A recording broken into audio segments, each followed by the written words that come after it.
One of the things that every marriage goes through today is the issue of dispute. There are no marriages today where you don't find dispute, misunderstanding and all that. But the thing is, when there is a dispute in your marriage, what should you do? How should you go about it? Now, on today's video, I want to quickly share with you 10 tips on how to effectively manage disputes in your home. My name is Franklin from Couples Talk, and I'm glad you're watching. Now, one of the reasons I decided to do this video is because again and again, I've seen in the news, I've seen through counseling, where couples, they tend to get disputes, and in most cases, that dispute tries to threaten the existence of that marriage. But the truth remains that if disputes are not managed, one can actually lose his or her marriage.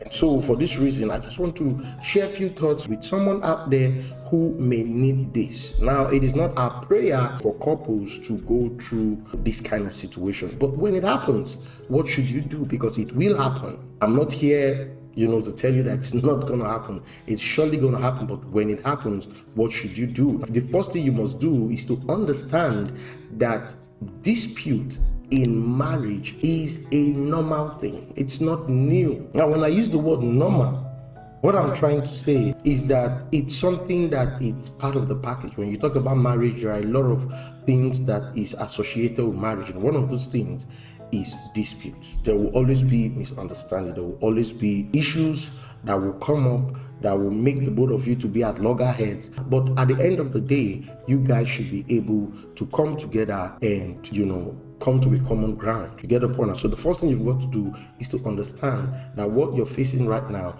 is a normal thing. Now, the next thing that you've got to do is you have to be patient. Now, this is so important. A lot of times when things are not going right, couples, they get very, very impatient and they want things to be fixed immediately. Of course, that can happen, but a situation whereby it's not happening immediately, you have to be patient. Patience at this point, it's of great importance. You have to be patient with your spouse. You have to be patient in the situation, and your patience will help you to understand the best approach to fix that very matter. Now, when you have stepped into that place of being patient, the next thing that you need to do is to work out a plan on how to resolve the matter with your spouse. You get the point now? Now, I know someone might say, but what if my spouse is not willing to listen to me? And that's why I said that you've got to be patient and work out a plan. No matter how angry your spouse may be, your spouse should be able to give you a listening ear. You get the point? So that's something that you need to do. The next thing that needs to be done is that, don't overflog the matter. A lot of times when disputes going on in the home, one partner tends to overflog the matter, and in most cases it gets out of hand. That shouldn't be the case here. I want to encourage you to make a conscious decision to, just let the matter be. Don't overflog it. Although this also depends on whatever it is that is on ground. But I'm of the opinion that it is better for you guys to have a matured conversation and look for a way to fix the issues instead of nagging and shouting and complaining and putting up attitude.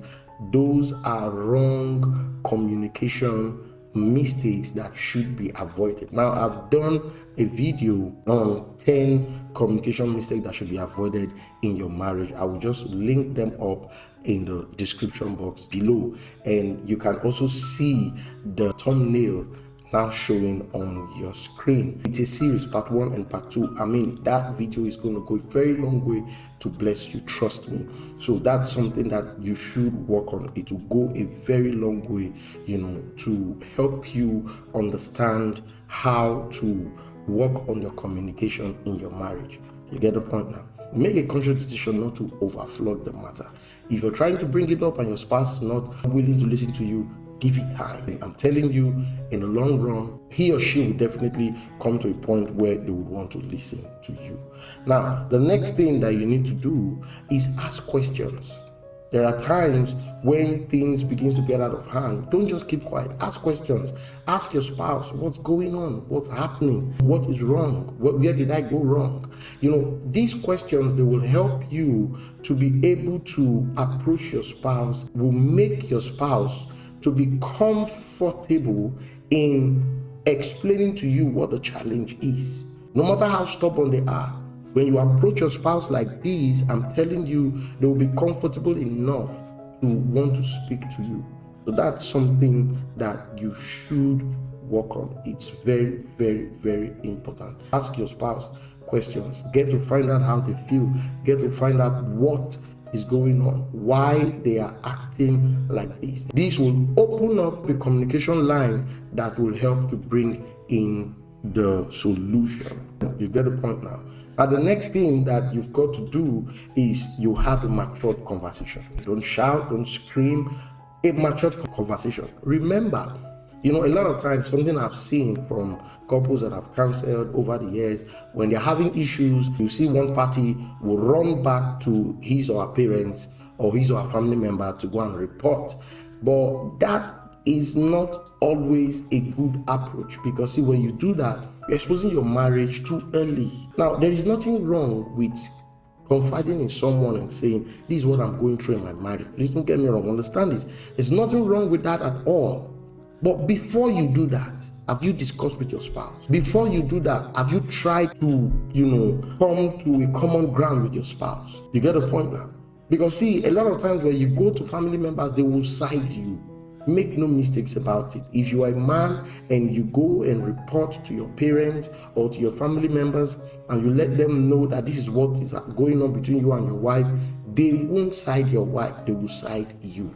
Same thing applies to the woman. So instead of doing all that, the two of you should come together. Because see, after you finish reporting, okay, it is still you and that spouse of yours that is still going to live together in the same house. Why don't you fix it with him or her instead of going out there to wash your dirty linen outside? You get the point now? Like I said, there's nothing wrong in confiding. There are cases where the matter, it has gotten out of hand and something needs to be done. In that case, it's totally fine. You can confide in someone, a family member, or your spiritual leader, and all that. You get the point now? So, but the first thing that should be done is that you guys should have a matured conversation. Now, the next thing that you've got to do, be willing to make peace. Be a peacemaker. One thing that I have learned early by the grace of God, with all humility, is that I made up my mind that at every point, I am going to be a peacemaker. And the same thing my wife has also chosen. So whatever be the case, our major pursuit is peace. And this is something that I really, really want to encourage you about. Whatever it is that is going on in your home, pursue peace. Pursue peace. Your main pursuit should be what? Peace in the home. Remember, you guys are not just in a marriage. You are building a family.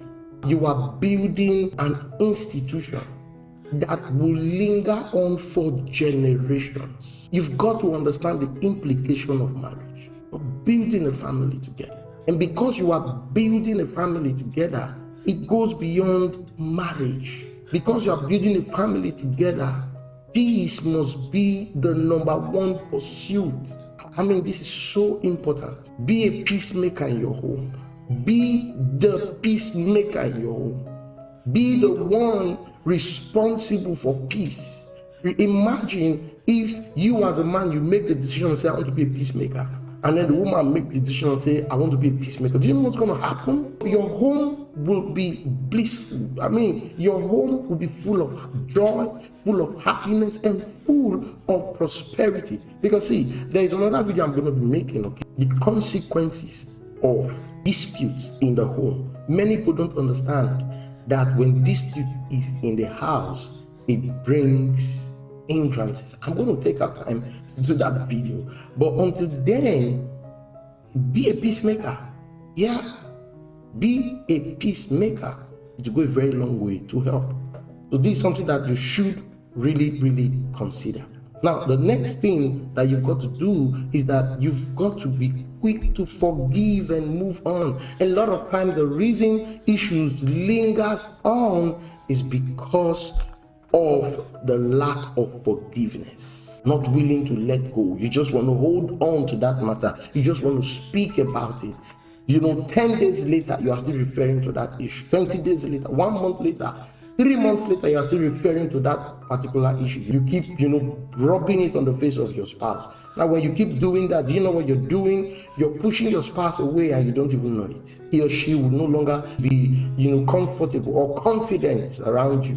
See, at every point, you must learn to, protect the confidence and the comfort of your spouse. Don't let these two things depart from the life of your spouse, or else it's over. That's the truth. That's the truth. You've got to understand this. So while you make sure that you are quick to forgive and move on, the next thing you've got to do, keep ego aside. Keep ego aside. Ego, brothers and sisters, is one thing that can destroy a marriage. I did a video on 10 sacrifices you have to make for your marriage to work. And one of the things I spoke about is ego. Keeping ego aside. The link in the description box below, even the thumbnail is showing on your screen now. I want to encourage you. Do you know what ego is? Ego means self. I. That's what ego means. And if you keep focusing on me, hear me, you don't have a home. Marriage is not a one-man journey. It's a relationship between two people. And so at every point, the both parties has to be put into consideration. And that's how it goes. So this is something that you truly need to work on. You get the point now? So the next thing that you've got to do, you've got to think of the greater good of the marriage. Remember, it's not just the two of you that are involved in this thing. Your children are going to be there.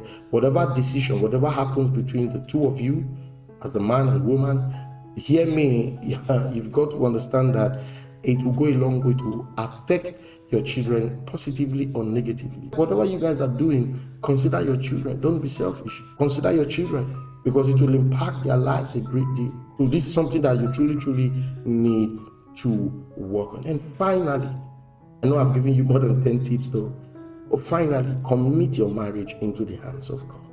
You've got to understand that spiritual warfare is real when it comes to marriage. That's another video that I'm going to be doing also. But I've also done a video where I spoke about some of the things that shouldn't be ignored when it comes to marriage. I will just put a link in the description box below. Go and watch that video. I'm telling you, it will bless you a great deal. In marriage, you don't ignore God. You don't ignore the devil, because these two people or these two entities, they play a huge role in your marriage. Sadly, far too many of God's people, they ignore the both of them, not understanding that the devil could be playing a role to destroy the marriage. But when you don't ignore God, you are able to dispel the activities of darkness with the power of God. So that'll be all for this video. I believe that you've learned something new. I want you to share this video with your friends and family, your married folks. And most importantly, I have a Facebook group. We have a Facebook group, okay? Couples Talk is on Facebook. I will just put the link below on how you can join this group. Join that group, because from time to time, we're posting information there that will go a long way to help you to win in your marriage. So that'll be all for now. Don't forget to get my book, Marriage Made Easy. I wrote that book, and telling you that book will go a long way to bless you. I will just put the link below on how you can get the book. It's a short read, and it will go a very long way to help you. If you haven't subscribed to this channel, make sure you do so. Drop me a comment also. Let me know what you think. And most importantly, if you like the video, just give it a thumbs up. Okay? Alright, I'll see you in the next video. Until then, God bless you, and greetings to you from my wife.